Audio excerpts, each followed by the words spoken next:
Les diagnostics est certainement très important. On les réalise avec une échographie faite par une échographiste experte. Et quand le diagnostic est un peu plus difficile ou il y a une suspicion, on n'arrive pas à faire le diagnostic, par l'IRM. Donc je vais aller un peu plus loin dans les diagnostics aujourd'hui. Je vais me faire aider par mon copain l'utérus. Donc comme vous voyez là, ça c'est l'endomètre, hein, donc c'est la couche qui revête l'intérieur de l'utérus.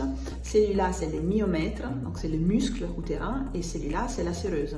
Alors là on a les vagins, les cols, la cavité utérine, les trompes et les ovaires.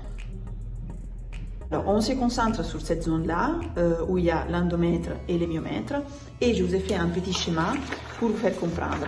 Au niveau du myomètre, donc cette partie-là, hein, les cellules musculaires sont, c'est du muscle, donc les cellules musculaires sont toutes parallèles, et quand il y a une contraction, elles travaillent toutes de façon synchrone, donc il y a un concerto qui se crée et on a une contraction efficace.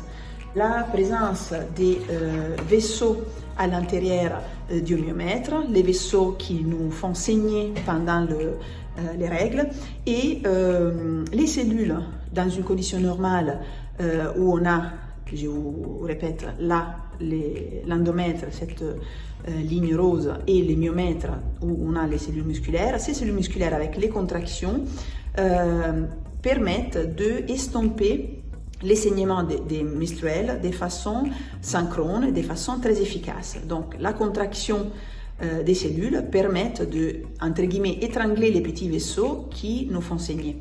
Mais quand, et ça aussi c'est un peu intuitif, quand il y a de l'adénomiose et donc on a les cellules de l'endomètre qui sont complètement